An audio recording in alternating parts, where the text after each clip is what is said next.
compliment, mais de lui dire juste un petit bravo. Attention, qui sonne quand même, hein, pas fouillé, d'accord? Qu'elle soit pas obligée de te faire répéter.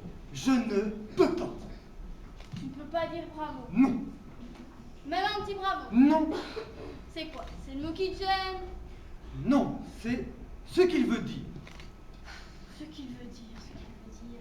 Si tu le dis comme bonjour, il veut déjà beaucoup moins dire ce qu'il veut dire. Oh, écoute, ça veut quand même légèrement dire félicitations, non?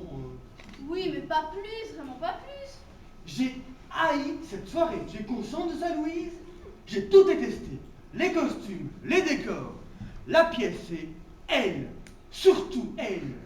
Justement, comme ça, tu n'es pas obligé de lui dire que tu n'as pas aimé. Tu lui dis juste bravo, un petit bravo et c'est fini, on n'en parle plus. Tu es débarrassé, moi j'enchaîne. Tiens, ça loge est là. Je te dis que je n'y arriverai pas. Dis-le 2 fois alors. 2 fois? Oui, bravo, bravo. 2 fois, ça glisse tout seul. On ne se rend presque pas compte qu'on l'a dit. Ça file, on n'a même pas le temps de penser à ce que ça veut dire. C'est un peu comme oh pardon. Quand tu dis oh pardon, tu n'as pas vraiment l'impression de demander pardon, de réclamer une absolution pour ta faute. Non, c'est une petite phrase qui t'échappe. Et pourtant, le type sur qui tu viens de renverser ta bière et qui a envie de t'égorger, en t'entendant dire oh pardon, s'apaise aussitôt, comprenant que ce n'est pas un goujat qui lui a attaché sa bête, mais un homme bien élevé, et il le devient à son tour en répondant je vous en prie. Phrase non lui non plus ne saisit pas le sens, sinon l'idée de se courber main jointe en priant devant toi lui a fait toute envie de la prononcer. Et pourtant il a dit et vous vous séparez sans insulte ni guerre, presque amis, prouvant que 10 000 ans de civilisation n'ont pas été vains, puisqu'ils ont réussi à remplacer chez l'homme le réflexe de l'égorgement par celui de la courtoisie. Et c'est pour ça, Jean-Claude, que j'aimerais que tu dises un petit bravo à Simone, pour qu'elle ne croie pas que mon mari a échappé à la civilisation. Est-ce que tu comprends?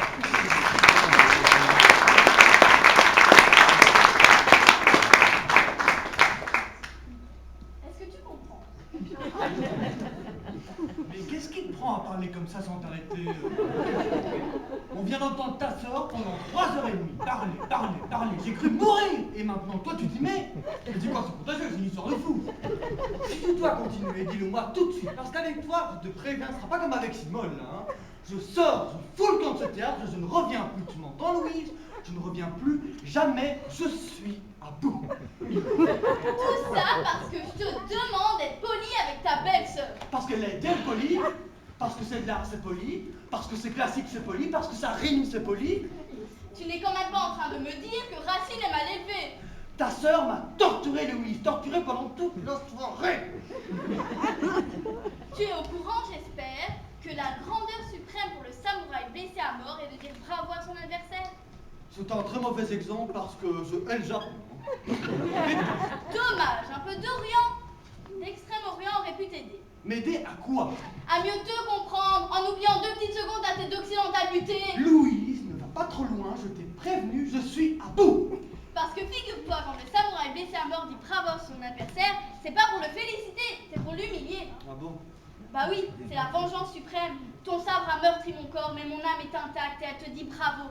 Bravo, voilà la vraie victoire. Parce que, en réalité, en disant bravo à son adversaire, c'est à lui-même qu'il se dit bravo. Bravo d'avoir dit bravo à son bourreau. Maintenant, si tu refuses de te dire bravo en disant bravo à Simone, c'est ton affaire. Un homme qui n'a pas hurlé pendant cette représentation ne peut pas se dire bravo, Louise.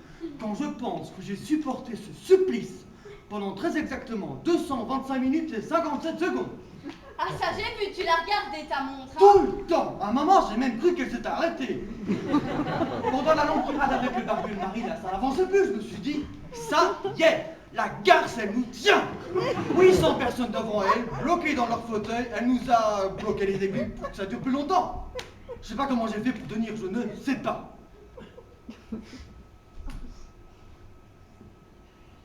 15 ans d'attente, Jean-Claude, 15 ans que Simone attend d'entrer à la Comédie Française.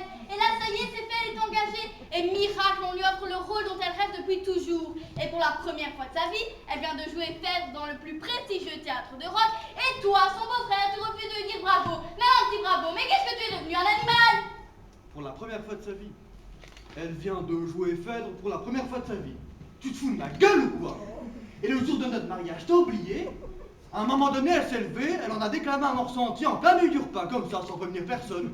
Même qu'après, les enfants pleuraient, qu'aucun invité n'a voulu danser et que ton père a gueulé sur le mien. Elle nous a foutu une ambiance de merde avec sa vocation et ses alexandrins. C'est maman qui lui avait demandé pour nous faire une surprise. La surprise, ça a failli être que je quitte la table, Louise. La table du plus beau jour de notre vie. Fallait que je t'aime, hein, pour rester comme ça, là, immobile, pendant 20 minutes, le couteau planté dans le gigot, pendant que l'autre hystérique beuglait sa poésie en se caressant les seins. Et 20 ans plus tard, elle remet ça, et l'intégrale en plus. Tu voudrais que je lui dise bravo à cette grosse vache? Jean-Claude! Quoi, Jean-Claude, elle a pris 20 kilos, Simone, vrai ou faux? Mais c'est normal, je suis humain, c'est l'angoisse d'absence du rôle. Mais forcément, quand même, compensé par la nourriture, mais enfin, y a pas que ça qui compte quand même. Quand on est habillé en toge, ça compte quand même un peu.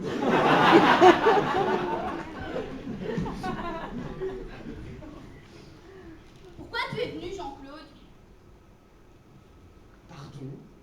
Pourquoi tu m'as accompagné à cette générale? Tu plaisantes, là.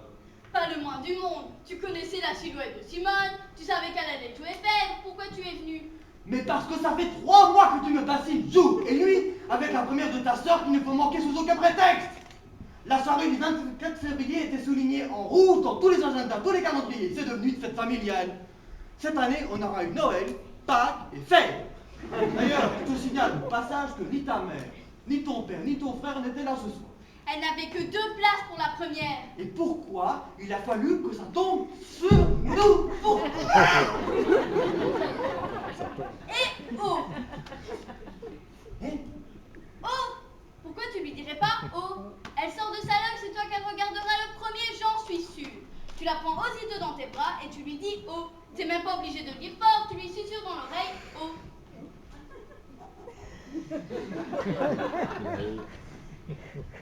Oh! Bah oui, je pense que dans Bravo, ce qui compte surtout, c'était le O. Les autres lettres sont pour ainsi dire inutiles. Tu as entendu dans les rappels à la fin de la pièce, les gens applaudissaient en disant bravo. Ça donnait vo, vo, vo. Ce qui résonnait surtout, c'était le O, avec un petit rien de ve, pour être honnête. Vo. Vo, ce serait parfait. Tu veux que je dise vo à ta sœur? S'il te plaît.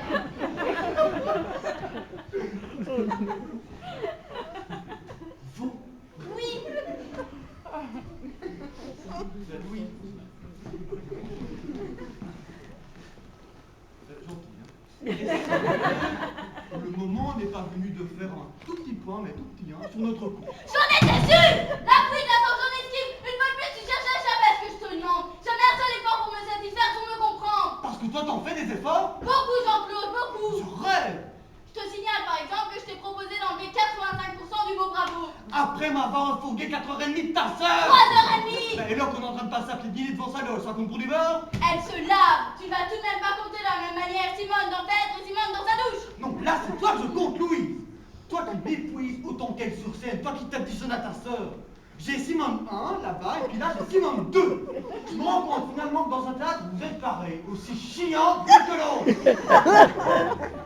Détrompe-toi, Jean-Claude. Je suis très loin d'être comme Simone, très loin. Parce que moi, dis-toi bien, que si un jour un jeune homme, les cheveux bouclés, les mollets sanglés par des lanières de cuir traverse un jour ma vie, je pars avec lui, illico. Illico, tu m'entends? Avec Hippolyte, Scatos, Copénos, où il voudra. Et ce plan-là, toi et ton cerveau de Sélacanthe.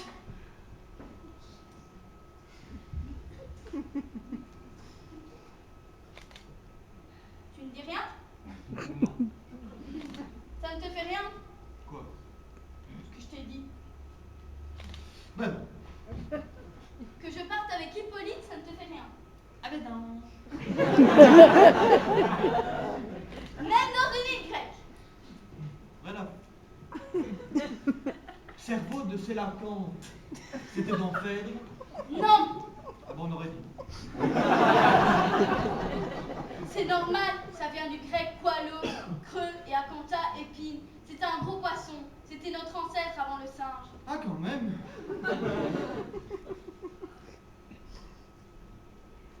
Pardonne-moi, Jean-Claude, je ne pensais pas ce que je t'ai dit. Tu ne m'aimes plus?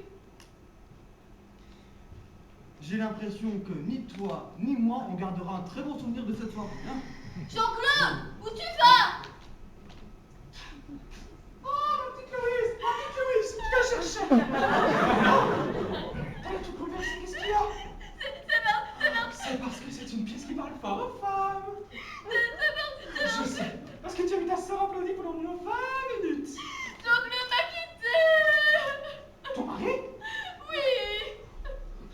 la fin de la pièce au moins. Non. Oh, tu m'as fait peur. Non. N'empêche, c'est une mène incroyable. Jean-Claude te quitte le jour de ma première de pelle. Tu te rappelles ce que je jouais le jour de ton mariage?